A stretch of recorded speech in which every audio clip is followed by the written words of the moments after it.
on indicators, which is a topic that is highly complex, highly important, and we hope that after this training we get kind of like more knowledge on what is out there, what are the tools that are already out there, how we can improve them, and also how can we together monitor better what's happening in cities and position food and food-related indicators as key urban aspects. And then we have tomorrow the food partnership meeting to continue pushing with all the different actions that have been already been developed in the through the partnership and continue with the plan through it. And then on Friday there's the field visit to Mercabarna. Today here in the room and online there's people that are part of the partnership, but also others that are not part of the partnership but are interested in indicators. So it is great to be able to exchange with others. And I think for me, just kind of like welcoming you to Barcelona, to the university as well, where we're hosting this meeting. If you have any questions, anything that you need from us, the team here, I'm here, but Alessandra has done a lot of work and preparation for this meeting, and I'm very grateful for her for all her leadership with this, and also Maria Jose and Leonie, which are part of the University of Barcelona team. If you need anything, just let us know. We're not going to do a brief round of introduction. We'll do it after the first presentation of the indicators, but yeah, welcome. Thank you, Anna.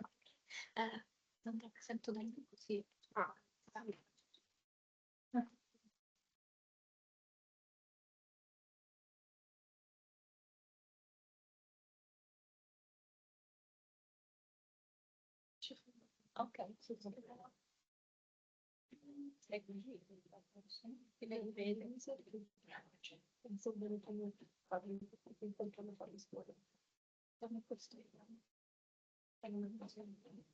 Sì, guarda, se possono.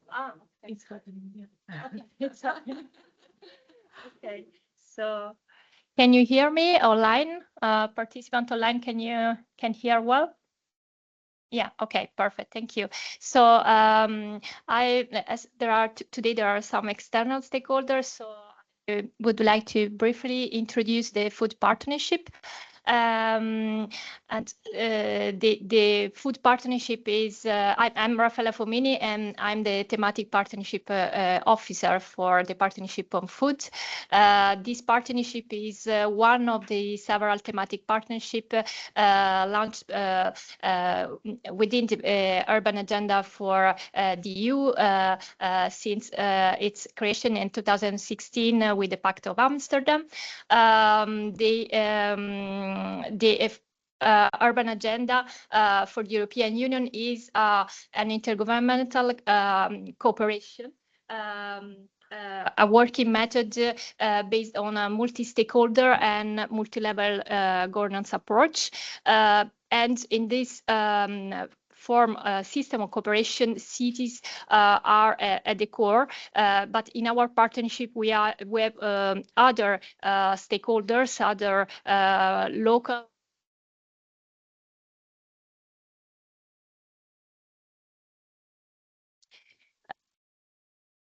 Okay.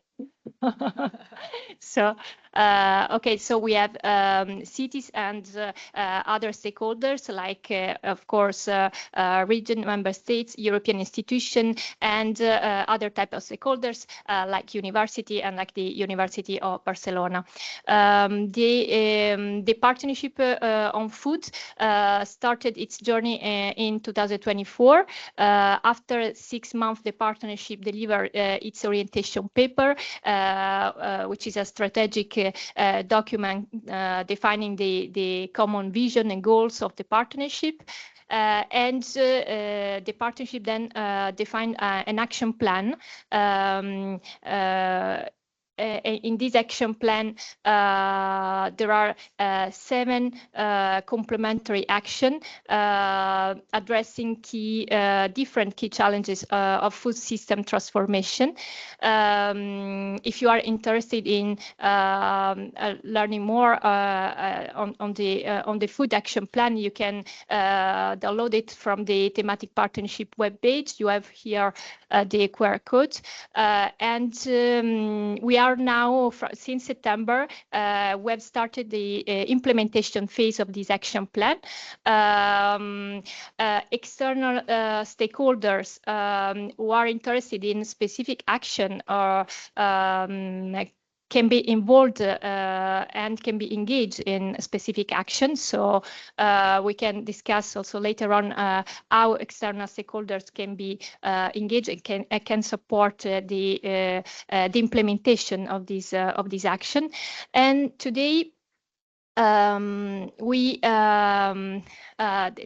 course, today we will deliver this training that is part of Action 4 of our action plan. And Action 4 specifically focus on urban food policy training. So it's an action that aims to support cities in defining, implementing and monitoring food strategies or specific food intervention. And the action leader of this action is the City of Milan, and the City of Milan is also one of the co-coordinator of the partnership together with the metropolitan area of Lisbon. So I would give the floor to Elisa Porreca from the City of Milan to introduce this action and the training today. Thank you, Elisa. Thank you, Raffaella. And thank you a lot to the University of Barcelona team for hosting us and for setting up the let's say, our home for these days. So thank you very much. And also for being an active action leader in this partnership. It's a pleasure to be here and exchange, of course, with other local authorities, but it is also quite reassuring doing so with the support of very prepared and expert researchers, which is always important, not in itself, but really from all the experience that we gathered in the last few years, pushing for the implementation of actions or even for policies without the counterpart of the researchers has been it has become clear that this is the pathway we should follow and that we try to not only as a city in Milan, but also whenever we have the occasion to work with say international exchanges. So for this, I'm personally really grateful, but it is really meaningful to do this together. About, of course, let's say the framework that we move in, we proposed to have this training inside our action plan because we see the added value of understanding each city level of understanding of the food policy, the urban food policies topic, and also their level of advancement in the implementation. But also we understand that to have an impact, we need to be systemic. And to be systemic, we need to learn also from the areas where we do not have an expertise. So the training is meant to be diffused moment of learning and exchange, of course. We started last month during the Milan Urban Food Policy Pact Global Forum in Milan. We had the 10 years anniversary that was celebrated, and we held our first training module. Of course, I like to mention that this approach and all this understanding for us as Milan and for some cities is also coming from the understanding that we got thanks to an Horizon project. So the program from the European Commission under the Food Trace project. But many Horizons are bringing value to the conversation, like for instance, also Cultivate, where the University of Barcelona is active. So we try to bring all the resources that are being developed to the table, because otherwise they just stay in the websites of the projects. And instead we use years of our life to develop those contents, like Eurocities was a key partner also in Food Trails in developing these resources.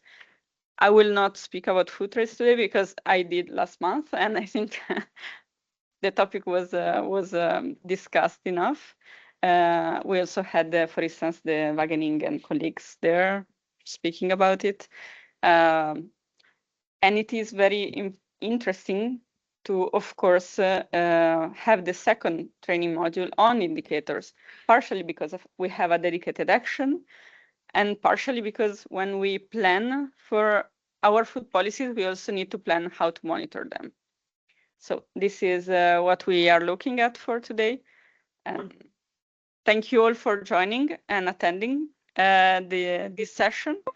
And thanks again to the organizers for today's training.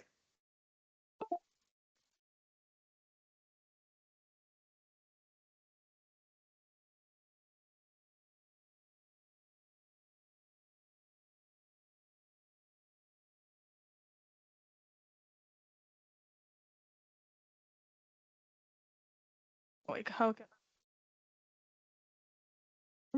Hello, okay, now you can hear me. Welcome to the people online and the people in presence. I hope you can people online can hear well and also speak well to intervene and to share their thoughts, because this is like want to be like a shared presentation and a shared path toward learning together.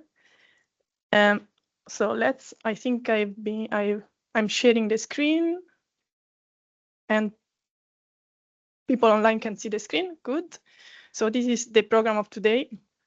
Let me see if I can also see better here. Okay. Just a second. Yeah, just for me. Okay, no, it doesn't. Wait a second. Because now it doesn't work anymore with the...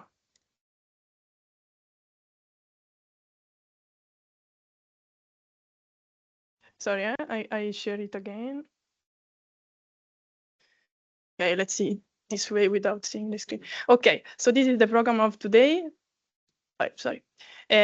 We start with this first block that I'm going to introduce a bit, that shares and we do like a bit an introduction to monitoring. What is monitoring, why, and what and how. What are the available frameworks nowadays and more common framework for monitoring. Then we will divide into groups. So this will be only in presence with the in-present people, and we will discuss a bit two key questions. I will explain these questions later in the presentation, and then we have a break, and then we will go more into the a bit the action 6 actually of the urban agenda, which is the active role of the partnership in proposing some core indicators and also in sending some key messages to the EU level on how to support better also cities in this sense. So let's a bit go through the structure of the presentation of today, of now. So the what and why of monitoring, the how, learning from the most common available framework, and then a bit of summary of key points introducing to the second round. We have online connected also Joy Carey and also someone from Bristol, Ruth, I think maybe should be connected to the Bristol Good Food 2030 strategy. They, at a certain point, I would like to give also the floor to them to illustrate how their experience actually in developing and trying to apply also the Milan Urban Food Policy Path Framework and also the prior city region food system framework for monitoring. So what is monitoring? We could say that monitoring, we could give a working definition, is the process of producing and assessing relevant data, so quantitative or qualitative data, to inform research, policy formulation and progress, and also action around the shaping of more sustainable and equitable food systems. We could start with this working definition, and when we talk about monitoring urban food systems, we could integrate this definition with relevant data that speak about urban system and food systems to inform research and policy formulation and progress. If we think about monitoring, well, we could think that is not so much, after all, extraneous to policy action, food policy action, or food policy making.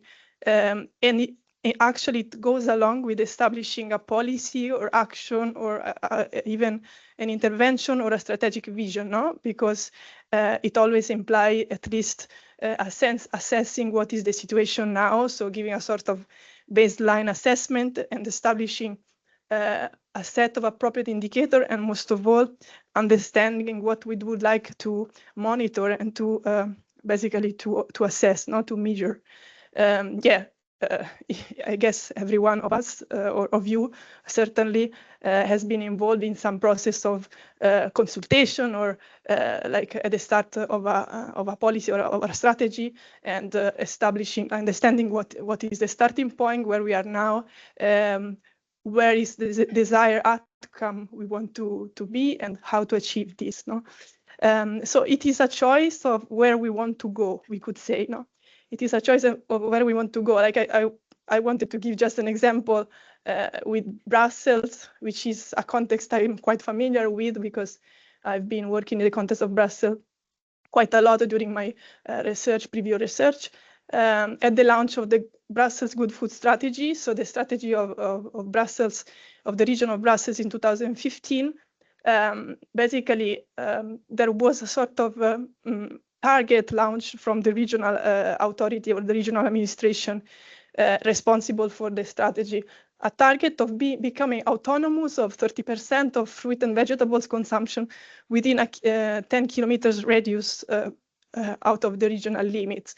So there was this kind of target that by 2035, we would like that urban and peri-urban agriculture produces this amount of fruit and vegetable for the Brussels citizens. And this target was a bit contested. No? It raised a bit of discussions also, no? But in a way, it shaped the way the Brussels food strategy is oriented, because there is a strong focus, for instance, on production, on enhancing as much as possible food production, both like community gardens and more educational and community-oriented, and as well as more professional agriculture, and also working a bit with the relation with the peri-urban and hinterland areas, with the surrounding regions of Brussels. And there is a strong access also on relocation and the transition to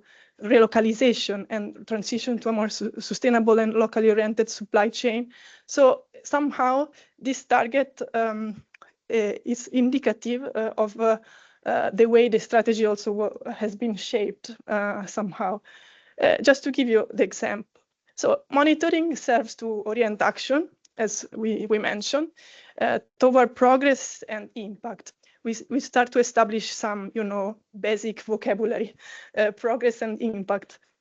So like progress means like measuring some sort of improvement, and we could give several examples. No, like we want to improve on progress in terms of amount of protected land, for instance, for local food production, or the amount of farmers market or farmer market stalls devoted to local regional producers, or we want to progress in terms of amount of children or facilities served by public procurement with certain criteria, or amount of food waste recovered. So different areas of progress that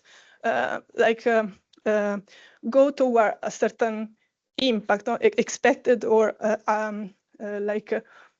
desired impact in terms of, for instance, kind of training or employment opportunities for farmers, or the outreach in terms of school food programs, but also in terms of satisfaction and fulfillment for children, or more qualitative type of dimension, or target in terms of impact, in terms of environmental and greenhouse gas emissions reduced or saved from food waste recovery, for instance.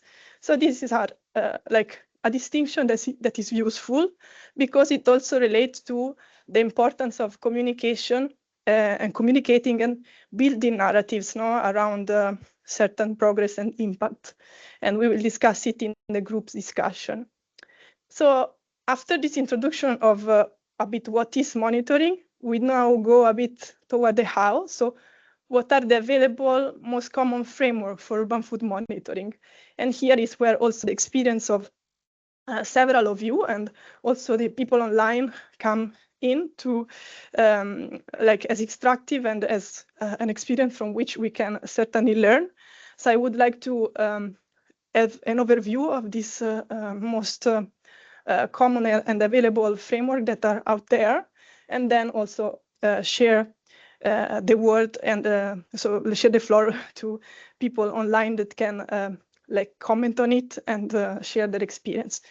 So yeah, I would like to start again by saying that there is no, at the moment, a golden rule or the ultimate truth on what best urban food monitoring system is for local authority. So there is no top-down scheme that can be copy-pasted and imposed, but it's more like a peer-to-peer learning, finding a balance between the available knowledge and the necessary local adaptations to the practicalities of the local context and needs. That said, what are these frameworks that are available? I think that some of you or most of you know the City Region Food System Framework that was developed by certain actors, people and organizations that are mentioned there. RUAF, the RUAF Foundation, FAO programs for cities, and the Wilfrid Laurier University partnership that joined to elaborate this indicator framework to assess different aspects related to sustainability and resilience and rural-urban flows, so related to this city region food system approach. And this element coming from this framework inspired also the Milan Urban Food Policy Pact framework that I will illustrate later on. So the different sustainability areas that you see mentioned here that act sort of areas from which certain goals are developed. You don't see the image, but don't worry. And certain directions of travel, we could say, are developed. So it's not important to like understand everything here and read everything, but it's important to keep in mind these basic vocabulary and languages. So where we want to go, certain objectives and targets, what is important to measure. So what kind of impact do we aim at and in which area? So what is important for us to measure, and how through certain indicators we progress towards this impact. This is like the vocabulary a bit you should retain. And this framework also gives some criteria for prioritization, because of course you have always to balance between what is most important and relevant to assess, but also what is more practically possible not to assess in terms of data availability, for instance, or difficulty to collect data. So different kind of prioritization also in terms of these aspects.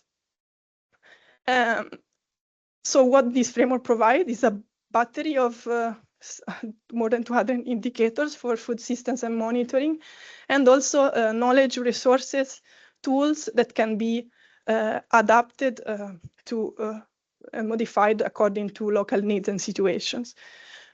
As I said, this City Region Food System Framework gave inspiration to the Milan Food Policy Pact monitoring frameworks. That is possibly the most renowned framework that for local authorities, so to say. Some of the same actors that developed the City Region Food System Framework experimented and developed also the Milan Urban Food Policy Pact monitoring framework through a participative process that involved a certain number of cities with a series of webinars, and also with testing this sort of framework in pilot cities, the one cited there, Antananarivo, Nairobi, and Quito.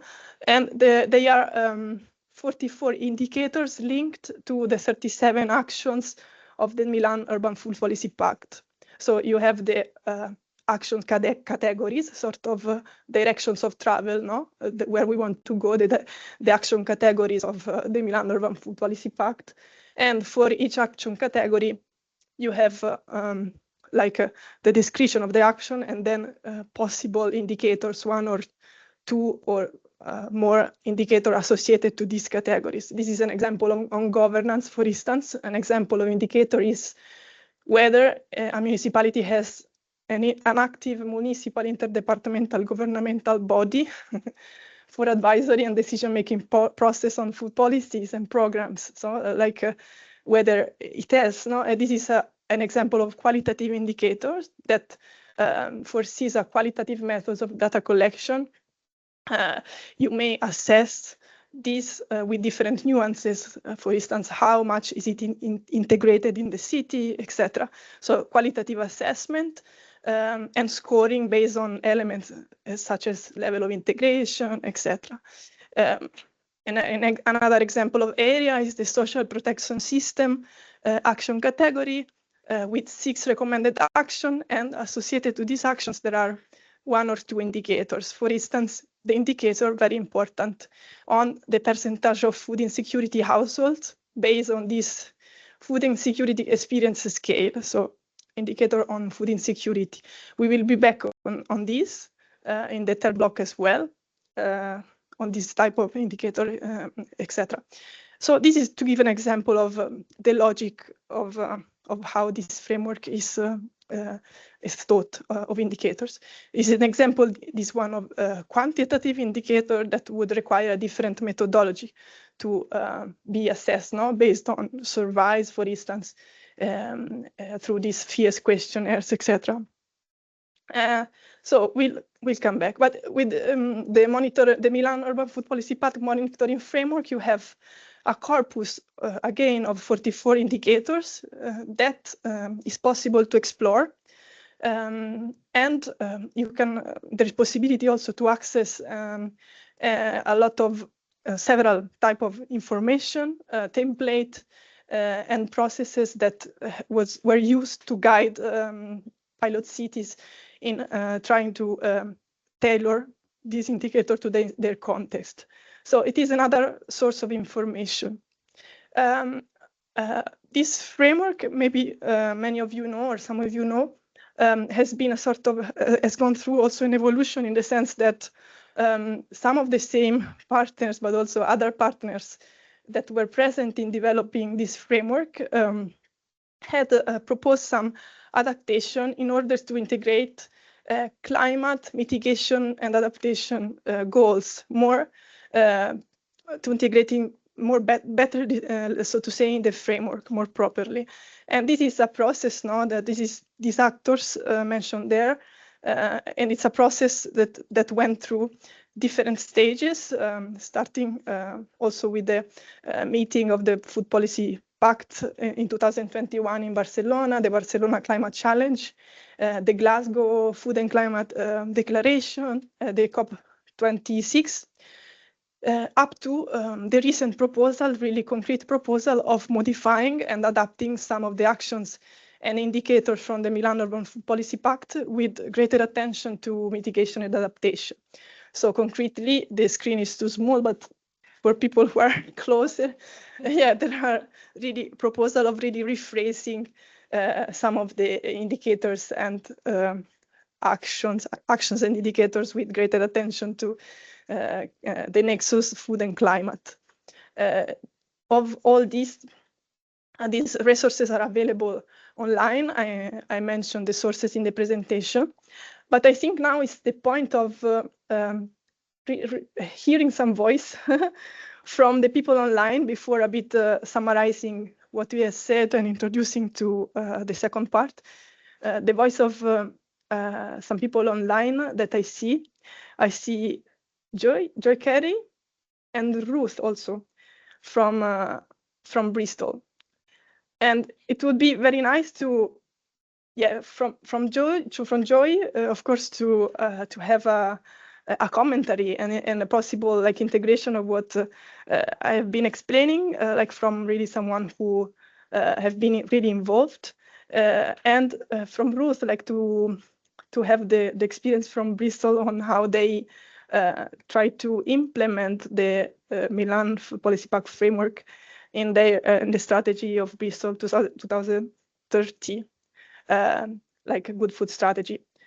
Is there a way that people can be seen online? Yeah, the people can be seen on the screen. Yes. No, I mean the people online. Some people from online are going to speak, whether we can see them here. We will give.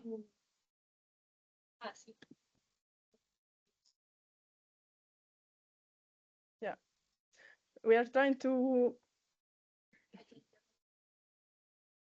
Yeah.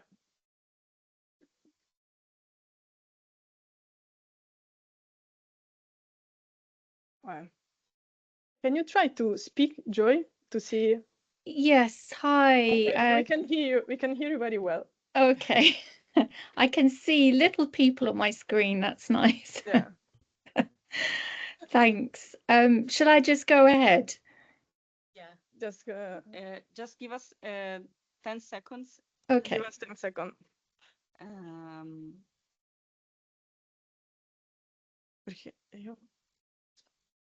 Perché la modalità di presentazione. Questa è la tua, no? Sì, però è già andato. Cioè, nel senso. Ma lei ha delle slide che dobbiamo vedere? No, ma solo per vedere lei. Allora. La mettiamo. Ok. Oh, accendi il microfono. Sì, sì. Ok, Joy. Okay. Thanks. Firstly, thank you so much for that good, excellent summary. That was great to hear. Can you hear me okay? Yeah, okay. So yeah, you asked a couple of things, so maybe I could comment a little bit on the process that we went through to create these monitoring frameworks, and also then just tell you a little bit about how we've applied it in Bristol, the process, and then I'll hand over to Ruth. So both Ruth and I live in Bristol. We're both involved with Bristol Food Network and Bristol Good Food 2030. I also work with RUAF and have been involved with the Milan Pact since 2015, 2016, mainly to develop the monitoring framework and then to run the pilots with Nairobi, Antananarivo and Quito, and then working to also with other partners on the integration of the climate adaptation and mitigation elements from the Barcelona Challenge. So it's been such a fascinating process. And I think the main point I really want to communicate to everybody is, can you imagine trying to do this from the start? And actually, we started with a city region food system rather than a city. So we're thinking whole food system, hundreds of actors, hundreds of potential actions, all these different elements, the 5 elements that you talked about, like economy, the social angle, the environmental angle, trying to bring all of those in. And of course, you end up with a tool that, yes, can help people thinking about creating strategies and policies who maybe have never done that. So it's a bit like a pick and mix menu, can also give you a really good guidance on direction of travel. And this was a really important 3 words we used for all of these frameworks: direction of travel, because this is new, we don't know how we're going to go, but been trying to get somewhere and trying to define where we're trying to go. That is the key thing that underpins all of these different frameworks. So what's the direction of travel and what change do we want to see? What's the outcome? And within that, it could be, as you said, Alessandra, more around the progress towards going in the direction of travel, or it could be more an impact. So there's a bit of a mix of both of those aspects in these frameworks. Second most important thing I want to communicate is that no city can possibly do everything. It's really, really important to see this as kind of a guidance, and then you look and be guided according to what's in the framework by these strategic areas, and then each city must decide on their own priorities and what types of outcomes are relevant to their particular local situation. And then you need to adapt. So the process is as important as maybe trying to see if there are any actual indicators that you can use from these frameworks. I think it's a mix. And sometimes I think in Bristol, we had a look at some of the indicators from the framework, and then we've had to adapt them because we're in a different part of the process. So that was a couple of points about the CRFS and the Milan Pact frameworks. Then I just wanted to tell you a little bit about our experience in Bristol before handing over to Ruth. So in January of this year, we were at our 2 years action planning. So we have a Bristol Good Food 2030 plan with goals for 2030. And our food plan is quite aligned with our city strategies also on the climate emergency and the nature emergency. So we've tried to integrate quite carefully. Each year we try to identify what the actions are. So each 2 years for the next 2 years. So we're not going from, 10 years in one jump because things evolve and change. So in January, it was time to do that. And we ran workshops, participatory workshops for our main 6 different thematic areas, which include local economy, public sector procurement, eating better, which is around sustainable diets, food waste, urban growing, and then we also have a much more in-depth food equality action plan, food justice. So in each of these areas, we had participants coming together to look at our 2030 goals. But then we said, okay, for 2025 and 2026, what are our key challenges at the moment in reaching those 2030 goals? And where should we put our attention now? And therefore, what outcome, what change do we want to have made happen by the end of 2025 and by the end of 2026? So we were asking those questions in our different thematic groups.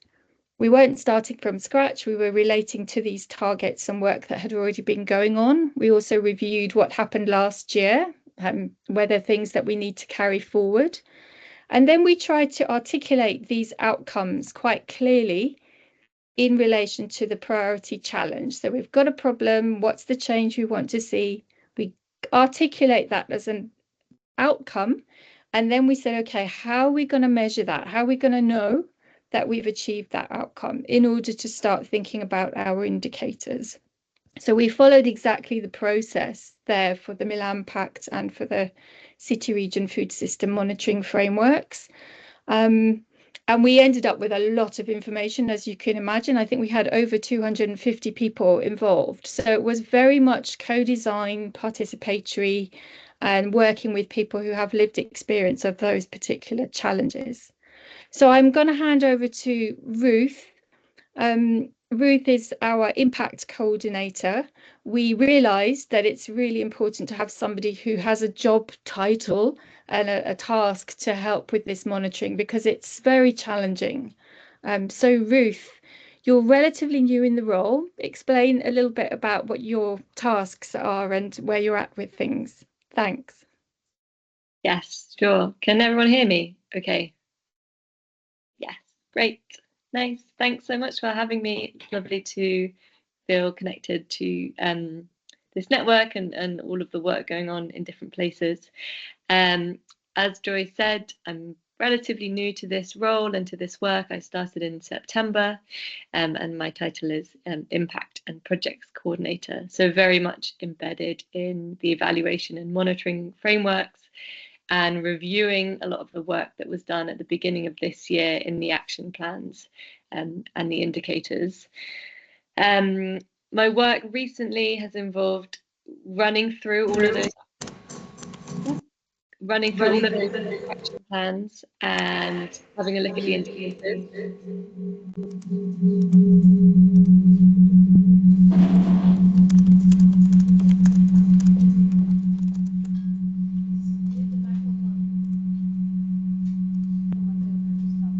Larger outcomes that were identified. So while we've got the kind of indicators going on and we're starting to talk to partners and to kind of collect and review the data, we're also doing that in line with progress against actions. So I guess it's about tracking and demonstrating change, but also being able to tell the story about what's happening as well. I think it can be quite challenging work when there are so many different partners involved and partners from different sectors. So working with statutory services and non-statutory and education, and trying to, I guess, bring together different types of information in a way that can tell one story or be quite succinct. So that's, I guess that's really where my head is at the moment in terms of trying to capture and tell the story of this data. And I think what Joy said about adaptability is really important with this line of work as well, because so often we look at an action plan and we look at the outcome and the indicators and then go back to the partners and we have to kind of realign them again a bit with what they're actually doing and how that relates to their work. So I think coming at it with flexibility and like the belief that there isn't like one definite way to do it has been really helpful as well. Yeah, if there's any questions or anything else.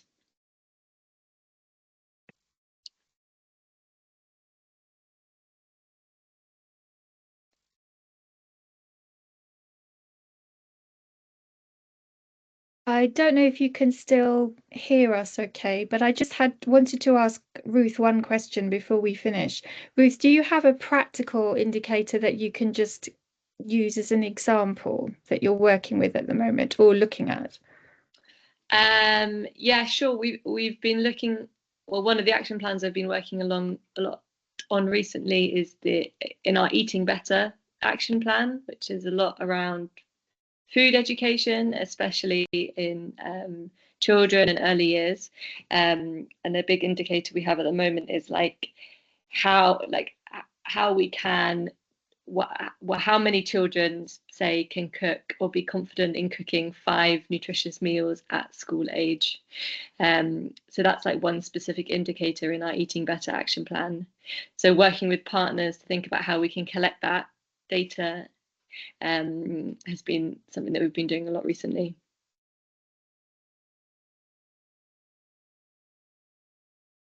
Thank you so much for the opportunity to share our experience from Bristol, and I'll hand back to Alessandra and everybody else. Thanks so much. Yeah. Thank you.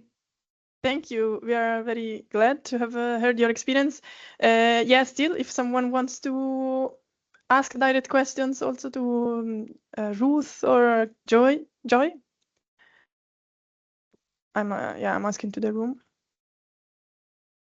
Yeah, I think it would be great also to to understand like what I mean. It seems really that it's a very a work that it's quite demanding, that requires people that are really engaged, full time, to dedicated almost full time to this kind of job. So this is one of the things that we would underline also, what are in our conversation, what are the requirements in terms of resources invested in these processes, and how this goes along with asking for support and having a supportive also environment, both for the strategy making and for monitoring.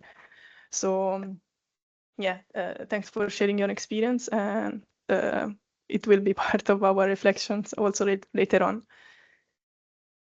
Okay, so I don't know, Alessandra, if there are other questions from online participants, they can share now. Feel free to ask now, because then we We'll have a parallel discussion, so for online participants will not be possible to participate in the parallel discussion. So if you have any question, please feel free to ask now.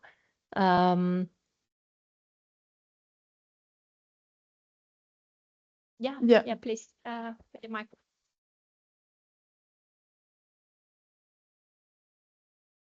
Hi, thank you.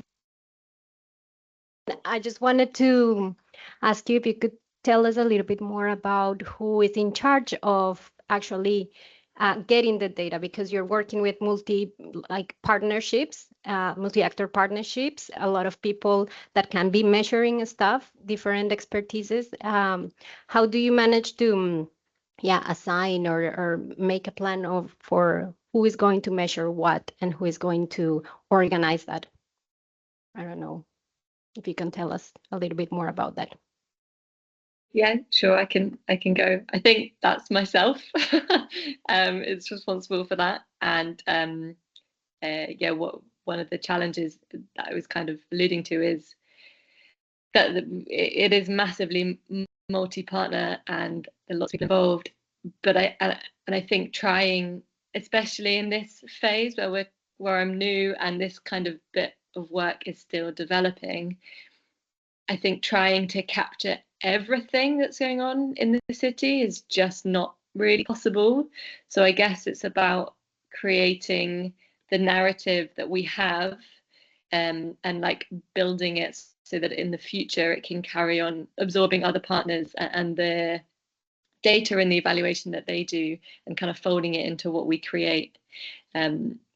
So yeah, there's a lot of chasing up people and asking for time and sitting down with partners and thinking about what evaluation processes they have in place that can help us to capture the data that we're looking for to display change.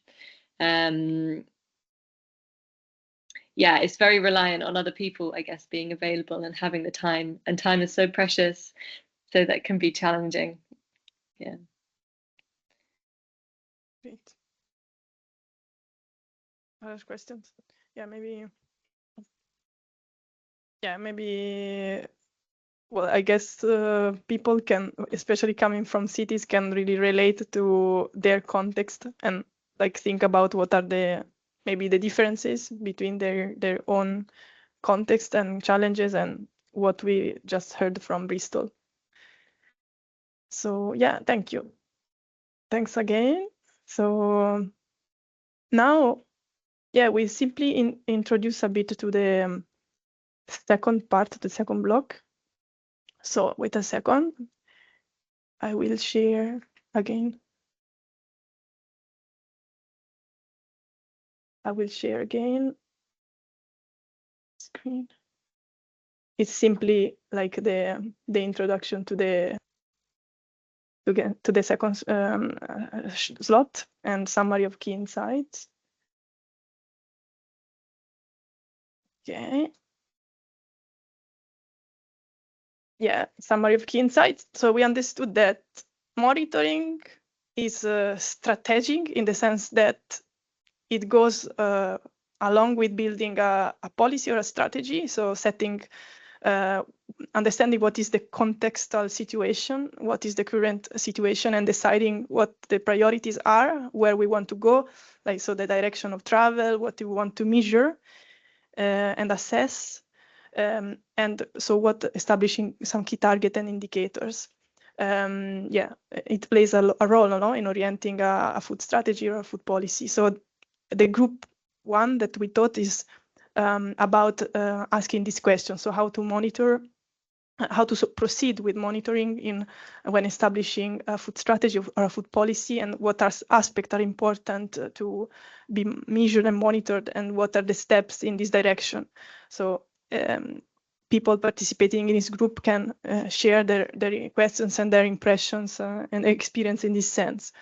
Then we understood that monitoring is also about crafting, is an experimental process. So there are framework developed, but they were developed in an experimental way, and there is no a top-down recipe that can be applied to different contexts, as we said, but it is a lot about peer-to-peer learning, co-design, what we are doing also, like understanding like information sharing, understanding how to tailor to the practical needs of the local context.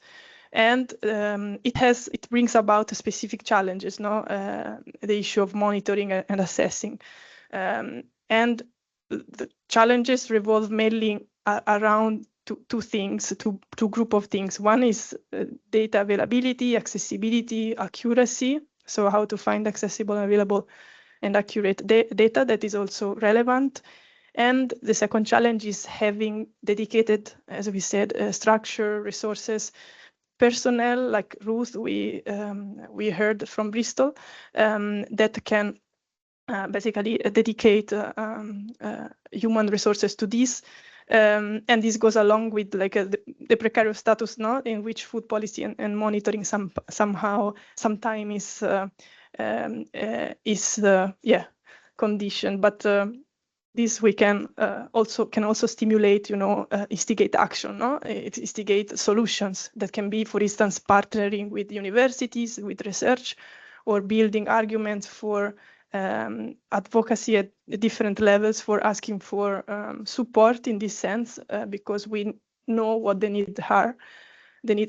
So this is about a bit what the group 2 would like dig into, how to monitor specific interventions, what are the key challenges we face to keep on with monitoring and effectively and also over time, and how to overcome specific challenges.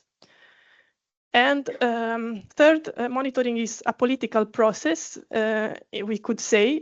It's not simply an objective action, but it goes also it is also very political, we could say, because our keyword that we advanced, so progress, impact, direction of travel, what are the outcome areas or direction of travel we want to go, is very related to how we communicate this. So communicating and building narratives around this. So how can cities translate data into stories, narratives, or develop communication tools that inspire action? This is like quoted by the Milan Urban Food Policy Framework, but it's very part a transversal theme of the two groups, a cross-cutting theme that asks how to connect monitoring to key urban challenges and agendas, and also to key political processes in the city. So how to guide political action. So does monitoring come first? Anticipate political action, or does monitoring has to follow a bit political action? This is also a very relevant question in terms of like the politics around it. So this is a cross-cutting theme that the two groups are invited to reflect upon. This is how we thought to divide people equally a bit cities according to these two different topics. And yeah, so in this next part, we will be divided in these two groups, and we will have a bit of time to discuss 15 to 20 minutes according to the two different topics, plus the transversal topic on the politics around it. And then we will have an open conversation in plenary, so to say. We have a more open conversation, and we will have some of us that will help to facilitate this group dynamics. But before going through this, we have still a bit of time to still reflect a bit on this introduction together. Maybe share if some of you in the room or even online is somehow engage or resonate with some of these things, or any open question you may have. It's really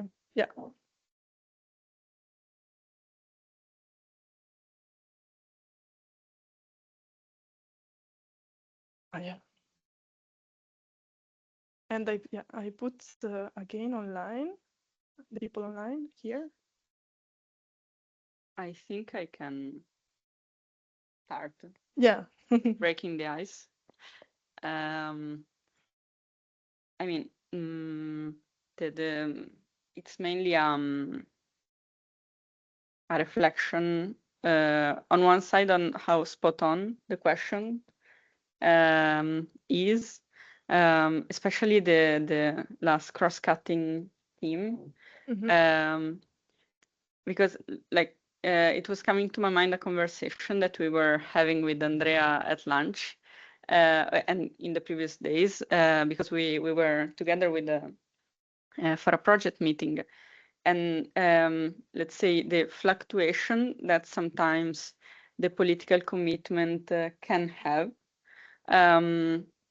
Of course, many times is due to the fact that elections can completely change the landscape, the political landscape in a city. But of course, also seeing some experiences in some cities that are having big changes, like we are seeing in Ghent, for instance, that was indeed part, they are part in this group, but they are not seeing their participation possible due to political change. We saw the case of Valencia last year. So to think about food policies and to think about how to monitor them and to prove the impact should also be kept as a leverage to avoid these policies from being stripped away just because of political priorities. Given that, of course, the let's say everything is political, food systems are extremely political right now. But at the same time, the benefits and the co-benefits that you can generate with these actions, and that you need to prove that, to monitor, to bring like the final the final brief dossier to the vice mayor, to the mayor, to the councillor, must have like a baseline, and we are the people that, of course, work in it and has to take the extra effort, as we were hearing also from Ruav. But I think it's really part of the work that we need to concentrate on. Otherwise, we celebrated 10 years of this topic for cities, blah, blah, blah. But then I wonder if there will be another 10 years, if we have 10 years ahead, or if we are diverting because the general priority is shifting towards, I don't know, defense or technology, anything that we are hearing from Brussels. So I think this is the key. Like, it's not out of the will of like just make an exercise. So Yeah, true.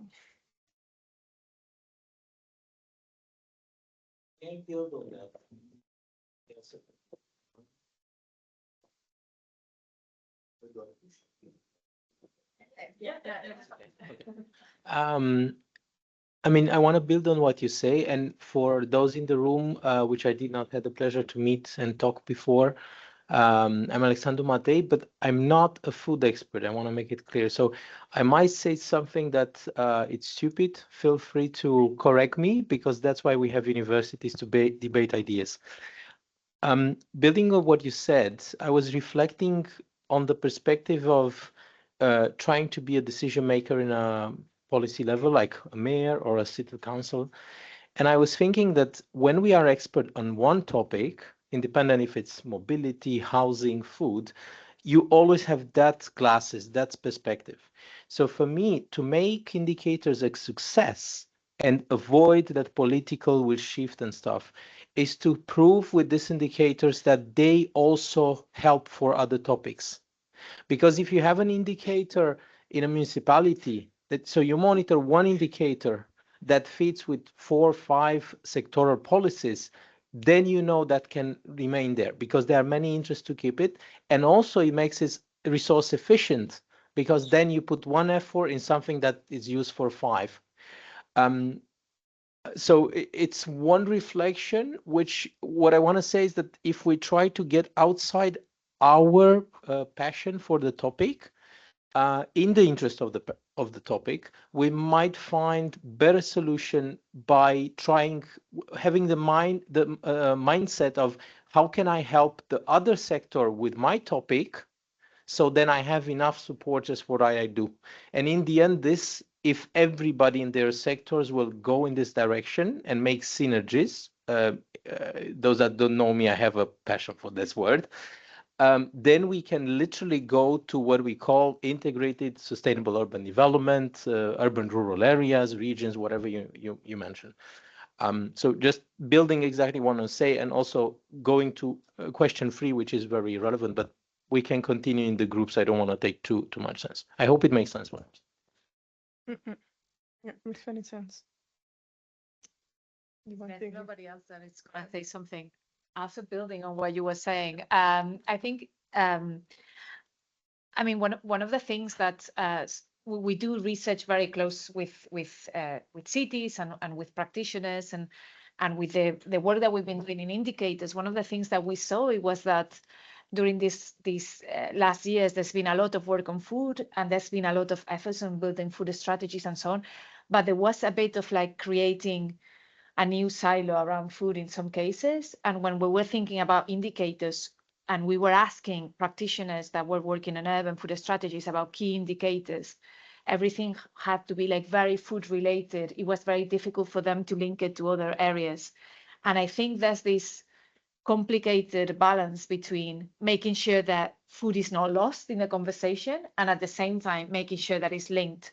So it is like a complex balance, because if you kind of like emphasize other areas, maybe then food gets lost again because it's never been it's never been right now. It is still difficult to keep it in the agenda as housing or transport or other areas that are much more established. So it is about how we make these synergies and strategic linkages in a way that food is really positioned as a long-term kind of like goal, strategy, KPI, and so on. But it was interesting to see kind of like this difficulty to propose indicators outside the very foodie kind of like activities. And I think this is something that we will take up afterwards as well. And I think this conversation is very useful for the last bit, which is about, as a partnership, what type of indicators we want to put out there to kind of like be like an indicator that brings out these synergies and helps us keep food as a key area within urban food, within urbanization and within cities in Europe. So that's kind of like, I think, a very relevant, framing of like what we'll be doing afterwards. Yeah. I like the word balance very much, because in everything about urban transformation, development, it's always a trade-off. I mean, you have limited resources, space, time, money, people to achieve multiple goals. And always you have a conflict, a bit like, okay, are we using these lands for agriculture close to the city, very urban? Example, the visit we had in Milan with the farm a couple of months ago, I don't know, 1 year ago. Or are we building that land because the pressure of housing, it's always there and so on?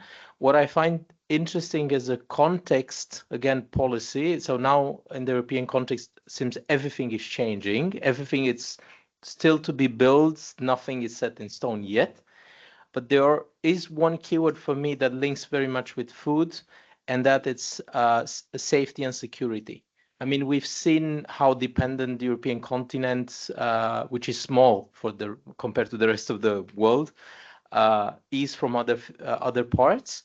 So in this geopolitical instability and lack of trust, that could be an argument to say, look, food is important, and it cannot come from 100, 1,000 kilometers, 10,000 kilometers all the time. You need a balance.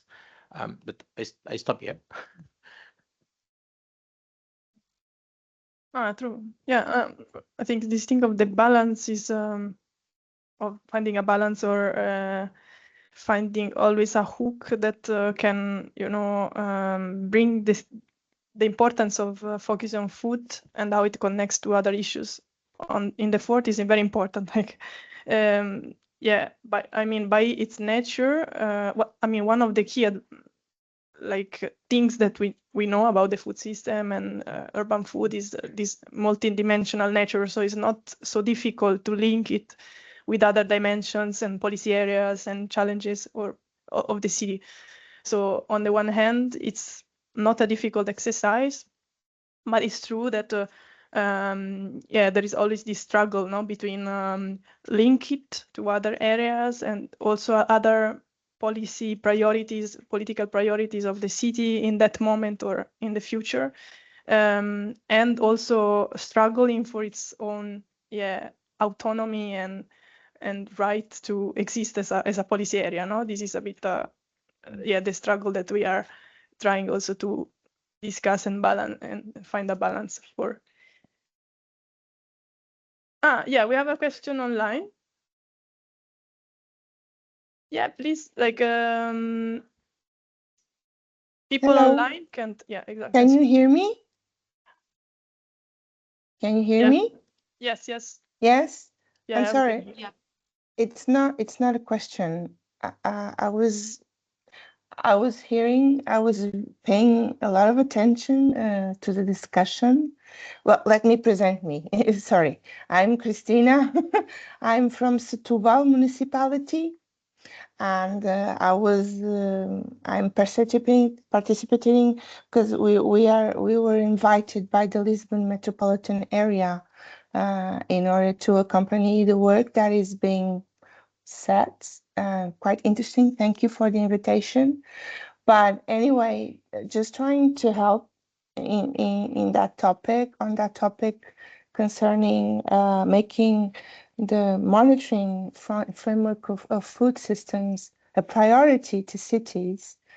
I think in Portugal and all around the world, we had a quite disruptive situation that was the COVID pandemic situation that brought focus to the food systems, distribution, production, etc. And in terms of establishing and developing food policies in terms of urban management, it became quite, the awareness rose by that time and afterwards. It doesn't come as an accident that right after the pandemic situation, the food systems were quite a priority in terms of politics in municipalities, metropolitan areas, etc. And so sometimes I think that if we make monitoring food systems an aspect that can work with mobility or urban management, it's quite important, but it can be diluted. I think it must have a focal point, and I was quite happy with the Bristol experiences, having someone that is quite dedicated to work on this. I think it's the key. And for have that, maybe we need to focus on, I'm not a fan about this, but maybe we need to focus on possible disruptive scenarios and in order to enhance the importance to have a strategy for food in terms of urban quality of life, and in order to have food management and short circuits and food supplies and local production. So that's how in Portugal, in our reality, food system became a priority in terms of political awareness. And right now, I think most of us just forgot what happened on the pandemic situation, the confinement, all the stress and all that we went through.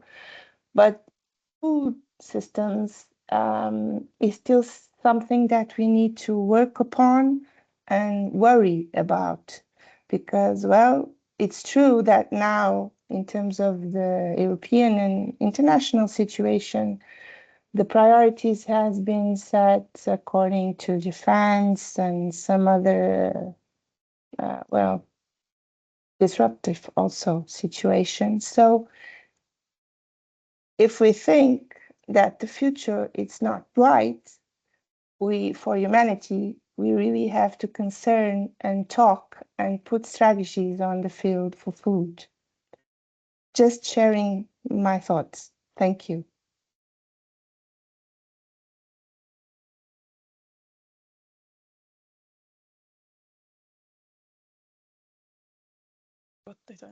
Yeah, thank you. Yeah, we heard perfectly. Yeah, your example and experience from Portugal, thank you for sharing, is a common concern, I guess, yeah, of how to keep it in the agenda in different situations. And well, also you brought another element, the need to focus on possible disruptive scenarios and the role of also of crisis in stimulating like agendas, etc.